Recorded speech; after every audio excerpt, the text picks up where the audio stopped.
Alejandro Moreno señaló que las encuestas no favorecen a Beatriz Paredes. Arrancó el ciclo escolar sin los nuevos libros de la SEP en algunos estados.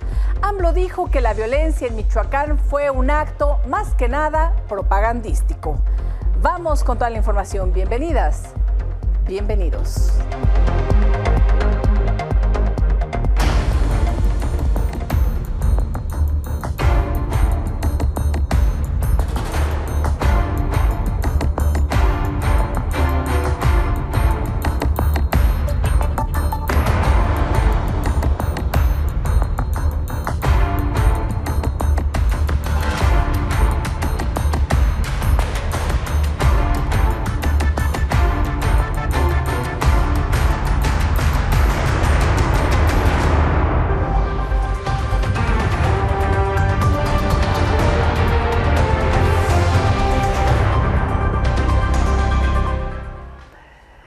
El dirigente nacional del PRI, Alejandro Moreno, dijo que las encuestas no favorecen a su aspirante a coordinar el Frente Amplio por México, Beatriz Paredes, por lo que el miércoles tomarán una decisión que favorezca al fortalecimiento del bloque opositor.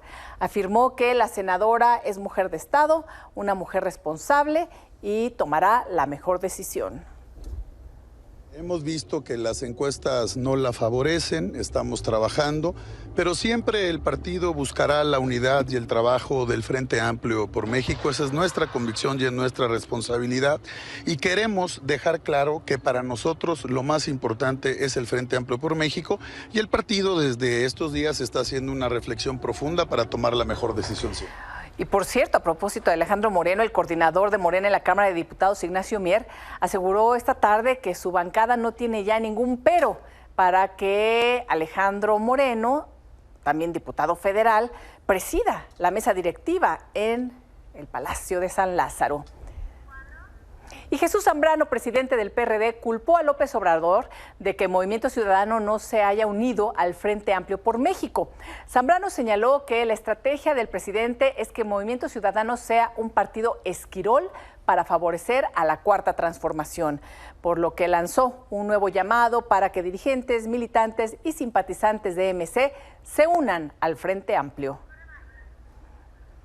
Como parte de su estrategia, López Obrador se ha propuesto evitar que MC se sume a este esfuerzo de la verdadera oposición nacional, haciendo que MC juegue el papel de esquiroles a favor de su proyecto gobernante.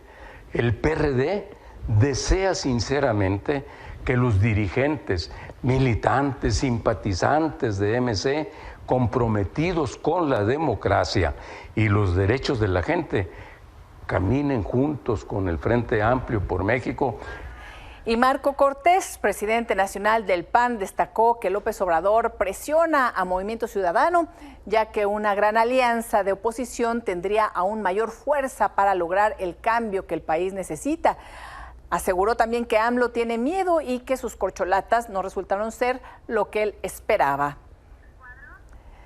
Juan Zavala, secretario general de Acuerdos de Movimiento Ciudadano, respondió a Marco Cortés.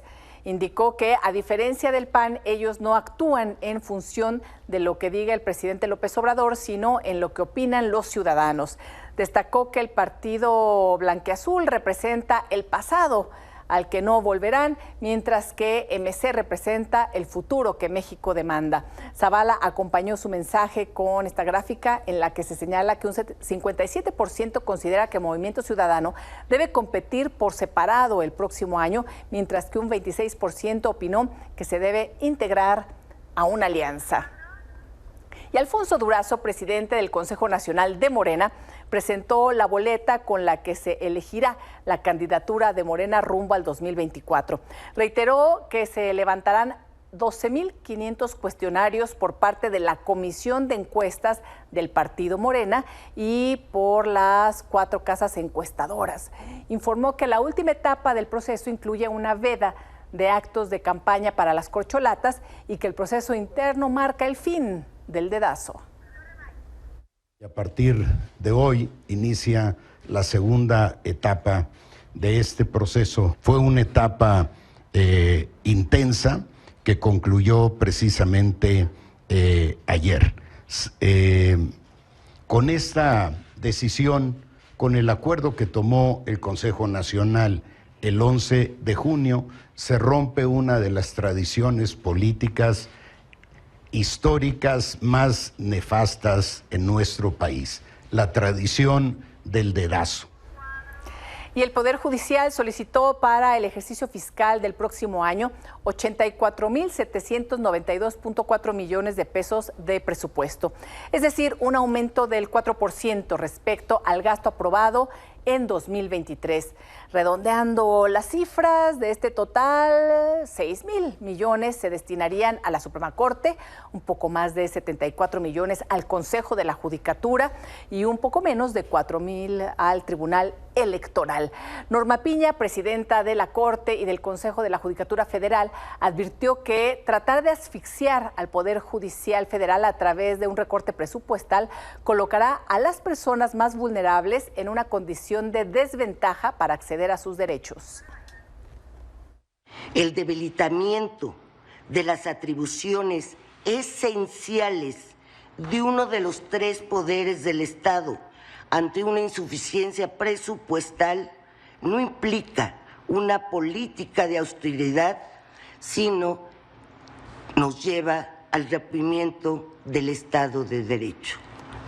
Para que el derecho a la justicia sea efectivo, es indispensable que el Estado destine montos adecuados de los recursos que recauda.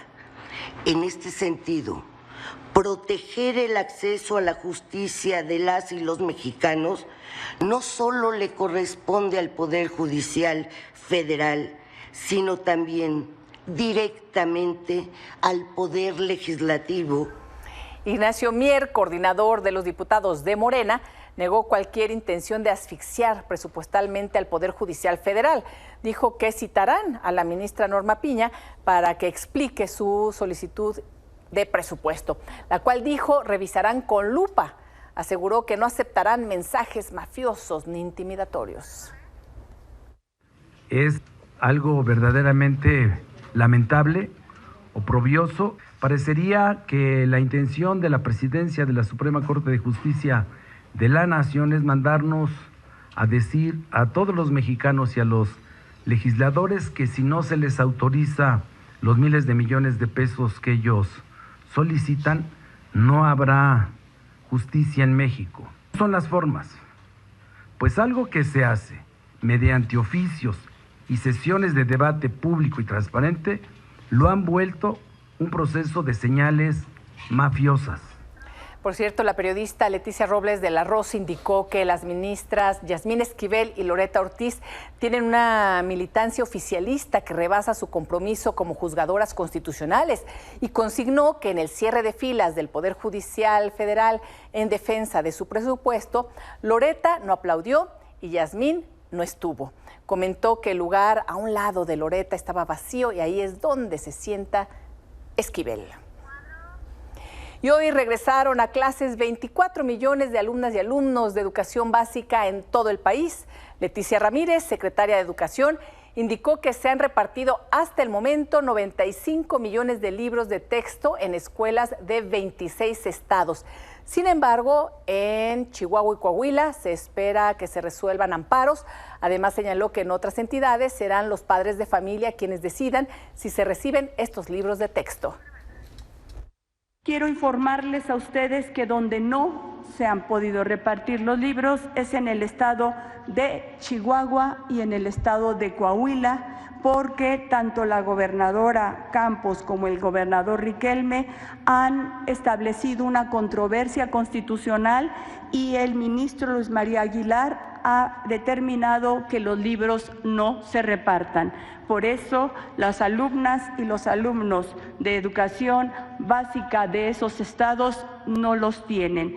Tenemos otros estados en donde aún no se han repartido, como es Aguascalientes, Guanajuato, Querétaro y Yucatán. Esperamos que esto avance. Sin embargo, la decisión sobre la utilización de los libros de texto gratuito tendrá que recaer en madres, padres de familia, maestras y maestros. Y el gobernador de Coahuila, Miguel Riquelme, mandó un mensaje a López Obrador y a la secretaria de Educación, Leticia Ramírez, en donde le señaló la decisión de ampararse para no distribuir los libros de texto. Dijo que no es una confrontación contra ellos. Coméntele a la secretaria y al señor presidente de la República que lo de Coahuila no es una confrontación y ni lo va a ser.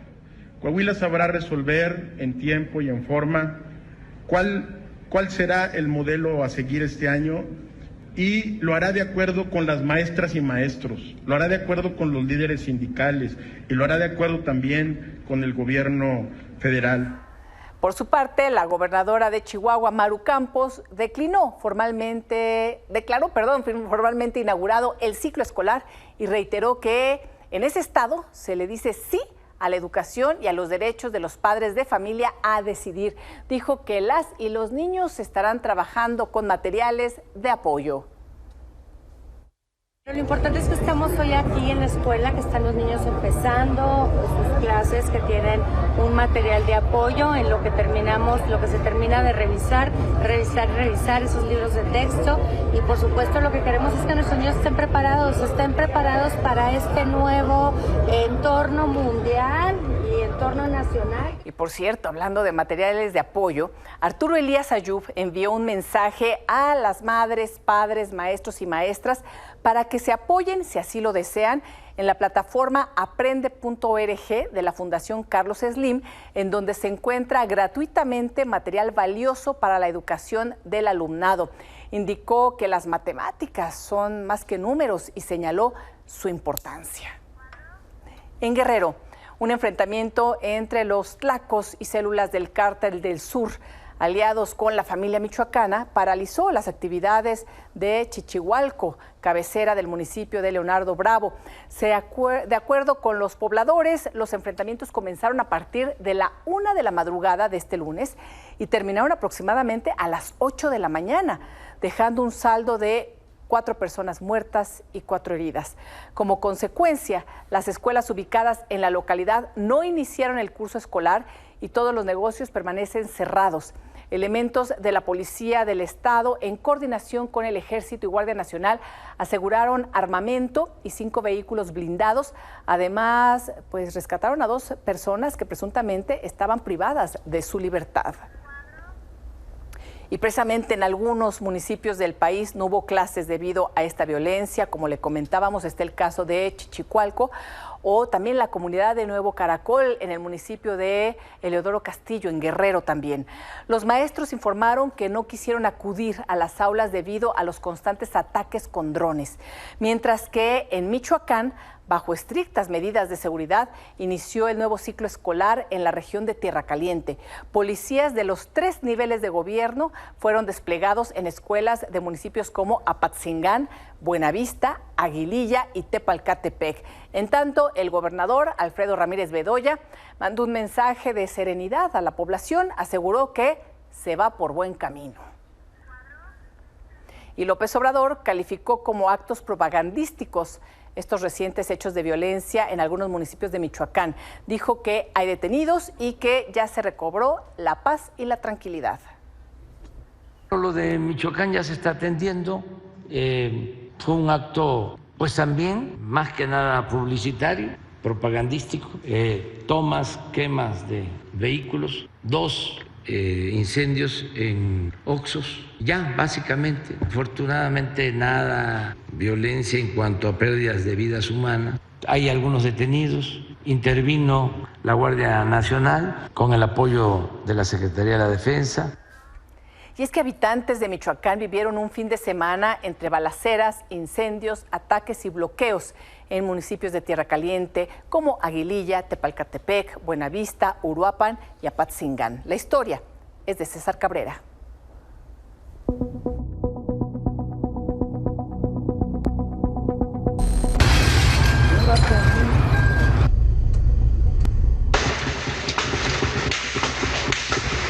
El terror se vivió en Michoacán este fin de semana. Hubo desde balaceras hasta bloqueos carreteros, quema de establecimientos y unidades vehiculares en varios puntos de la entidad. La ola de violencia inició el sábado en los límites de Gabriel Zamora y Uruapan, donde un ataque a una caseta de vigilancia sobre la carretera Uruapan-Lombardía detonó fuertes balaceras. El saldo: 2 personas fallecidas y 5 policías lesionados.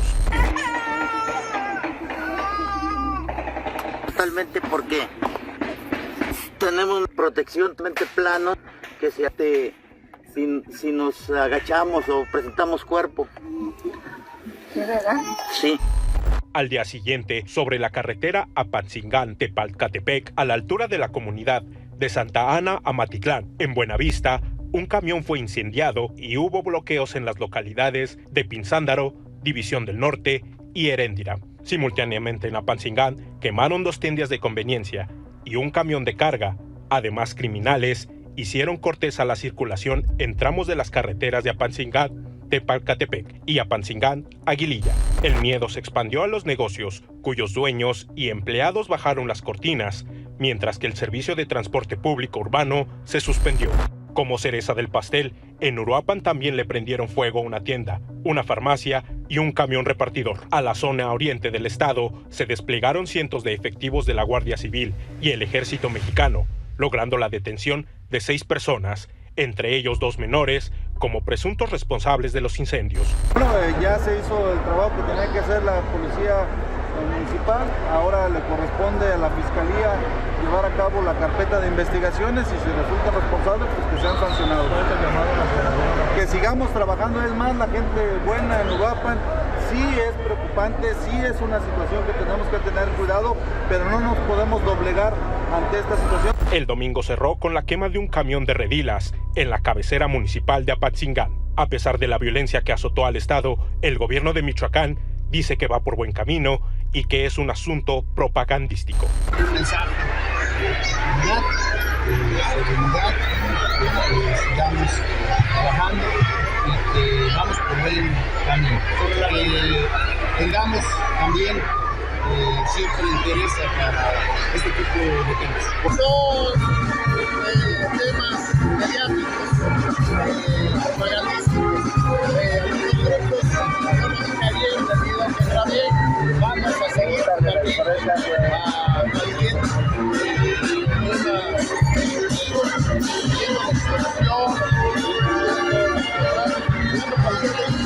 se va a perseguir.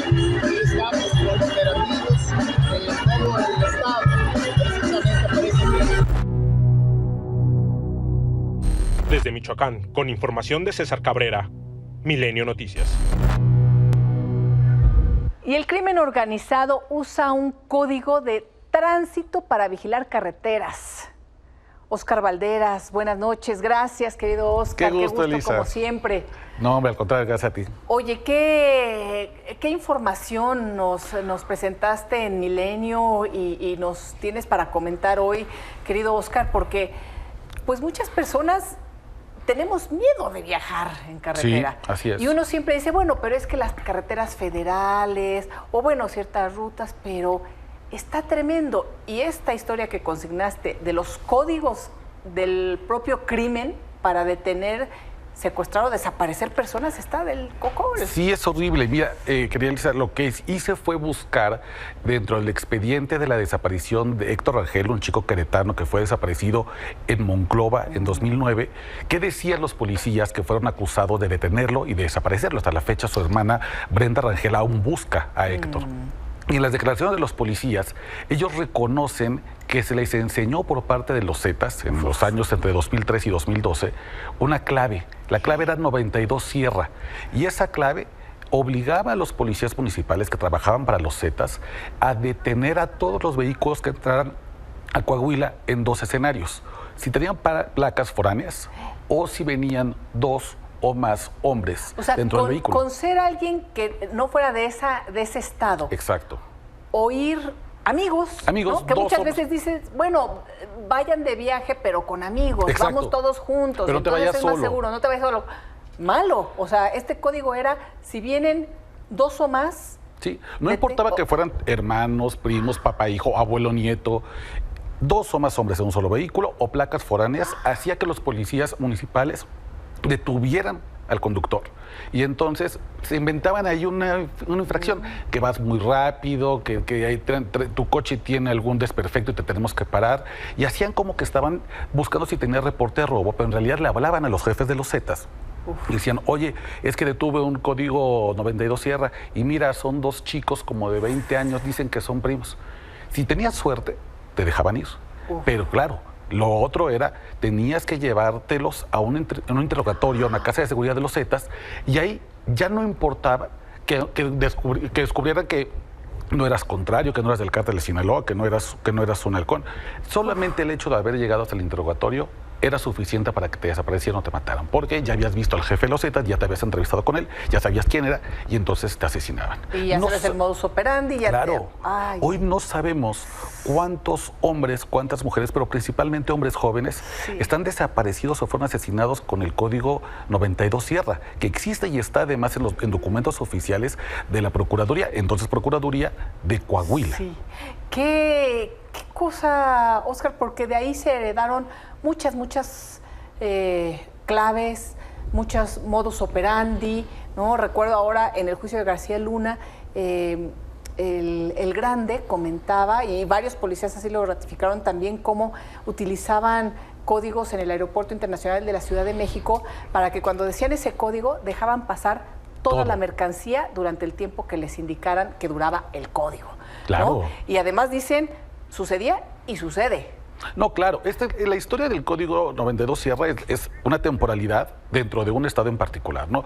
Los Zetas, Coahuila, 2003 a 2012 más o menos. Ajá. Pero yo te aseguro que esos códigos existen todavía, que muchas de las personas que nos ven y nos escuchan, recientemente les pasó que fueron detenidos por un retén y luego, a ver, es que ¿quién vienes a ver al pueblo? A ver, entonces te vamos a checar. Oigan, y confírmame que efectivamente sí es de aquí y te dejan pasar. Pero si no pasas ese retén, evidentemente estás en peligro de muerte. Y en el reportaje, además de que revelamos la existencia de este código, pues también narramos todo lo que hemos modificado o aprendido lamentablemente en 18 años de guerra. Cómo se conduce en este país, ¿no? Por ejemplo, en Tamaulipas, antes de manejar en carretera, se revisan las redes sociales y se busca SDR, que se llaman situaciones de riesgo. SDR. Exacto. Para ir hacia Tamaulipas. Exacto, para moverte por Tamaulipas. Buscas ese hashtag y ¿qué te encuentras? Son situaciones de riesgo, son tuiteros anónimos que van diciendo, oye, hay balacera en esta carretera, oigan, hay un retén del narco en esta carretera, en este tramo están secuestrando a personas, están asaltando. Entonces, la gente ya aprendió que así como se revisa el clima y como se afina el coche para salir a la carretera, pues antes hay que revisar SDRs. Y así, pues hemos aprendido, por ejemplo, a que se tiene que pagar el boleto más caro de autobús para no usar el que va haciendo paradas, ¿no? O aprendimos, por ejemplo, también que en Sinaloa no se usa el claxon, porque si usas el claxon puede ser alguien de los Chapitos o del Cártel del Pacífico y te puede golpear, secuestrar porque le tocaste el claxon. ¿Qué ha sucedido eso? Utilizas el claxon y con eso fue suficiente. Exacto. En Michoacán, por ejemplo, muchas familias han aprendido a que no se toma agua en los trayectos para no pararte en una tienda y que eso aumenta el riesgo de que te puedan secuestrar. Es decir, lamentablemente, el narco también, el crimen organizado también ha puesto una especie de reglamento de tránsito con tinta invisible que hemos tenido que aprender porque si no siempre estamos en riesgo, sobre todo las personas que salimos a carretera frecuentemente. Bueno, y si te hace parada, te paras, porque no sabes si realmente son de la Guardia, bueno, ahora de la Guardia Nacional, antes militares, marinos, o son miembros del crimen organizado, porque también tienen los uniformes de las propias corporaciones, bueno, y a veces trabajan también juntos. Óscar, te paras, porque si no, ya vimos también, ha sucedido en este sexenio, que los propios militares, confirmados que eran militares, pues han asesinado a personas. Claro, les disparan. Es que hemos aprendido, hemos moldeado nuestro uso de carreteras a partir de la violencia. Y además tenemos plenamente identificados, por ejemplo, los espacios donde la gente desaparece. A pesar de que no es una información oficial que esté, por ejemplo, en el Registro Nacional de Personas Desaparecidas y No Localizadas. Sabemos cuántas personas están desaparecidas en este momento en este país, cerca de 110,000 en esto. Pero también hemos aprendido incluso los datos no oficiales, como los tramos carreteros más peligrosos. Sí. El tramo, por ejemplo, de carretero que conecta Encarnación de Díaz con Lagos de Moreno, es uno de peligrosísimo. Peligrosísimo la carretera Toluca, Ciudad Altamirano, cruza todo el Tierra Caliente por el Estado de México. Peligrosísimas, por ejemplo, la carretera que conduce a Nuevo Laredo con Monterrey y con Monterrey con Reynosa, incluso le llaman la carretera de la muerte. Han desaparecido más de 150 conductores de tráiler. Todos esos datos los hemos ido aprendiendo en el camino mientras rezamos y le pedimos a Dios y a todos los santos que si tomamos carretera, nuestro familiar lo hace, que por favor vuelva con vida. Óscar, muchas gracias por la información. Muchas gracias. Gracias por los datos y seguiremos muy pendientes. Muchas gracias, Elisa. Buenas noches. Una pausa y volvemos con más información. Y en San Luis Potosí, la esposa y madre de un chofer de InDrive que desapareció hace 18 días permanecen encadenadas afuera de la Fiscalía para exigir que se intensifique su búsqueda. Rocío López nos cuenta la historia.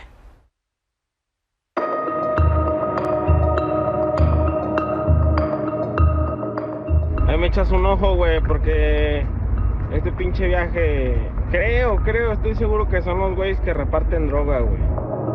Este fue el último audio que Gustavo Ramírez, de 32 años, envió a un amigo el pasado 10 de agosto. Es conductor de la app InDrive y estaba en servicio cuando desapareció. Desapareció mi esposo, tomó un viaje de InDriver y ya no supimos nada de él. En un acto de desesperación, la esposa y madre de Gustavo se encadenaron afuera de la Fiscalía de San Luis Potosí para exigir su búsqueda y localización tras 18 días sin saber nada. Sí, para que me pongan un poquito de atención. Ya estoy desesperada con mis hijos. No sé qué decirles. Ellos lloran, me preguntan por él. Yo lo único que le pido al señor gobernador que nos ayude a buscarlo lo más pronto que se pueda. Antes de desaparecer, Gustavo envió su ubicación a su esposa. Siempre me ha mandado él su ubicación. Cuando un viaje se le hace, pues ahora sí que algo sospechoso. El vehículo donde Gustavo ofrecía el servicio fue localizado en un despoblado en la prolongación de Avenida Salk un día después de desaparecer. Su última ubicación fue en la carretera San Luis Potosí a Matehuala, en la entrada a la delegación de La Pila. Siempre lo piden así, pero ese vato vende droga. Bueno, ya lo atoré yo que vende droga, güey. El otro día sí me tocó, güey, al último le cobré 500, no me acuerdo cuánto. Este audio es analizado por la Fiscalía como una de las principales líneas de investigación y de acuerdo con los avances, se sabe que Gustavo ya había sido contratado anteriormente por el mismo cliente y que podría tratarse de un supuesto narcomenudista. El por qué se trasladaba a ese lugar, por qué se le hacía complicado, complejo, quizá riesgoso el servicio que brindaba y que ya anteriormente se había brindado un servicio de similares características. No es la primera ocasión que lo hacía, dado quizá su función de prestador de servicios a través de esta plataforma InDrive. Sin embargo, la Fiscalía no descarta otras líneas de investigación como un secuestro, extorsión o un posible ajuste de cuentas. El día que Gustavo desapareció, llevaba a bordo a 3 pasajeros, una mujer, un menor y otro hombre. La mujer y su hijo fueron liberados 2 días después, el 12 de agosto, pero el hombre también está desaparecido. Junto con Gustavo se encuentra otra persona masculina desaparecido, en donde también estamos enfocando todas las acciones de búsqueda para dar con su paradero. Desde San Luis Potosí para Milenio Noticias, Rocío López. Que me ayuden a encontrarlo lo más pronto posible. Ya no puedo con esta angustia. Jorge Armando Adame, hijo del exgobernador de Morelos, Marco Antonio Adame Castillo, se encuentra desaparecido desde el jueves 24 de agosto. Lo último que se supo de él fue que ese día viajó al Estado de México. José Armando tiene 37 años y es ex candidato a diputado local por el partido Encuentro Solidario. Y el Centro PRO denunció que a 3 meses de que la Fiscalía General de la República anunció la creación del Banco Nacional de Datos Forenses, sigue sin operar. El día de hoy se cumplen aproximadamente 3 meses del anuncio que realizó Fiscalía General de la República de haber ya cumplido con la creación del Banco Nacional de Datos Forenses para que esta gran base de información pudiera fungir como una herramienta para la búsqueda de miles de personas desaparecidas en nuestro país. Hacemos hoy un llamado a la Fiscalía General de la República a estar a la altura de las exigencias de las familias, a estar a la altura frente a la crisis forense y frente a las exigencias que saldrán el 30 de agosto de las miles y miles de familias de personas desaparecidas que seguirán exigiendo identificación ya. Mónica Meltis, directora de Data Cívica. Buenas noches, Mónica. Gracias por estar con nosotros. Buenas noches. Gracias por la invitación, Elisa. Mónica, ¿qué podemos esperar con este tema de la base de datos, lo del banco? ¿Qué ha pasado con todo este tema? Estamos a 2 días de que pues, se conmemore el Día Internacional de las Personas Desaparecidas y No Localizadas. Y nuestro país, pues bueno, ya sabemos que es un foco rojo en el mundo. Así es, pues efectivamente estamos en un contexto de mucha preocupación. Creo que lo primero que hay que decir es que hay que entender que estas bases de datos, el Banco Nacional de Datos Forenses, así como el Registro Nacional de Personas Desaparecidas y No Localizadas, entre otras, son piedra angular en la búsqueda de personas desaparecidas. No son simplemente bases de datos en la nada, sino que son el elemento fundamental para la búsqueda. Es decir, en el caso de la identificación de personas desaparecidas, lo que vemos es hay al menos 52,000 cuerpos sin identificar en resguardo del Estado, en centros de identificación, centros forenses del Estado, que no han podido ser identificados, y pues en gran medida esto tiene que ver por una crisis, digamos, en términos de capacidades y en términos de recursos, pero también, por supuesto, tiene que ver con una falta de gestión y de ordenamiento en materia de restos y cadáveres, en materia forense, que no permite la identificación de personas desaparecidas. En el caso de lo que se planteó el día de hoy en la rueda de prensa, es tras un litigio de 2 años por Olimpia Montoya, quien busca a su hermano Marco Antonio Montoya con el acompañamiento del Centro ProDH, se litigó en contra de la Fiscalía General de la República por una falta de la implementación del Banco Nacional de Datos Forenses, que es un elemento fundamental para la identificación de personas. Y efectivamente lo que vemos es que pues a 3 meses de el establecimiento de una sentencia de amparo que ordena la construcción del Banco Nacional de Datos Forenses, es que a partir de un monitoreo que hemos realizado por parte del Centro ProDH junto con Data Cívica, no vemos elementos de que este Banco Nacional de Datos Forenses esté implementado de forma tal que permita la identificación de personas, ¿no? Sí. No solamente el caso de Marco Antonio Montoya, el hermano de Olimpia Montoya, quien también estuvo presente el día de hoy en la rueda de prensa, sino hay miles de otros casos que son representativos de este tipo de crisis en la que nos encontramos, ¿no? Y realmente el monitoreo que hacemos pues es muy preocupante en los resultados. Oye, Mónica, ¿y qué opinión te merece hoy precisamente Alejandro Encinas? Estaba mandando un mensaje a familiares de personas desaparecidas, dijo no se preocupen por la metodología que está utilizando el gobierno actualmente del censo que está realizando para la localización de personas. ¿Qué opinión les merece a ustedes, organizaciones y personas que han representado a los familiares y que han caminado por muchos años con las víctimas? Creo que en realidad lo que vemos es una desconfianza producto de una falta de transparencia, ¿no? O sea, la realidad es que no basta con decirle a las familias que no se preocupen, sino que es importante con elementos en mano que tengamos información sobre cuál es la metodología que está generándose para este censo, cuál es la razón de tener un nuevo censo, ¿no? Por supuesto que entendemos la importancia de generar otras herramientas de búsqueda, ¿no? Y en ese sentido celebraríamos la iniciativa de generar otras fuentes de información, pero creo que esto por un lado tiene que estar conversado y transparentado con las familias, pero por otro lado las metodologías tienen que ser transparentes. De entrada creo que es realmente un mal uso de la palabra censo, ¿no? O sea, un censo implicaría que van, como el censo que hace el INEGI cada 10 años, casa por casa preguntando información, y lo que vemos es que esto es un censo que se hace solamente para los casos de registrados en la base de datos de personas desaparecidas y no localizadas, que además pues está en un contexto pues muy complejo en términos de publicidad en la información, en términos de metodologías claras, en términos de trazabilidad de los casos, al menos desde la sociedad civil y desde los familiares, eso es lo que vemos, ¿no? Sí. Entonces, en realidad hay una desconfianza generada por una falta de transparencia en este tema, ¿no? Y creo que no basta con que Alejandro Encinas salga a decir que no nos preocupemos.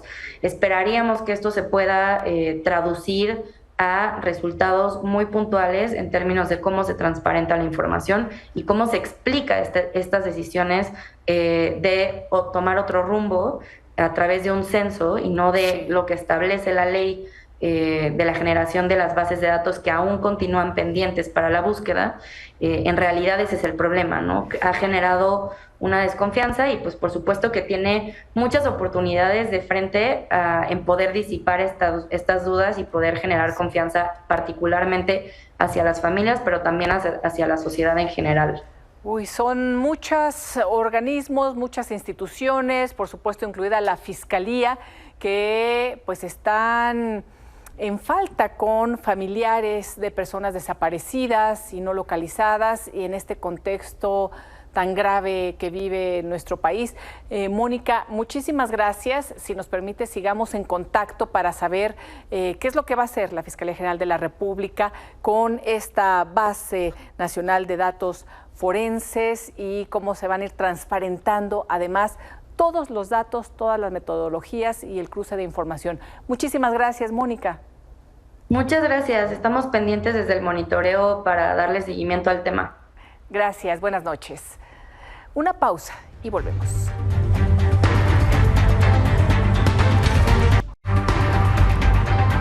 La Fiscalía de la Audiencia Nacional Española abrió diligencias de investigación tras las denuncias presentadas contra Luis Rubiales, presidente suspendido de la Real Federación Española de Fútbol, y también ha ofrecido a la jugadora Jenny Hermoso la posibilidad de denunciarlo por el delito de agresión sexual.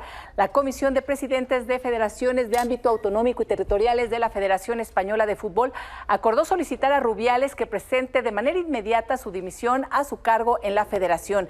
Finalmente, Ángeles Béjar, la madre de Luis Rubiales, se encerró en la iglesia de la Divina Pastora de Motri y se declaró en huelga de hambre. Esto hasta que se encuentre una solución a lo que denominó una cacería inhumana y sangrienta que le están haciendo a su hijo. Bueno, hasta aquí la información. Gracias por su atención. Los espero mañana en este espacio de noticias. Hasta entonces, buenas noches.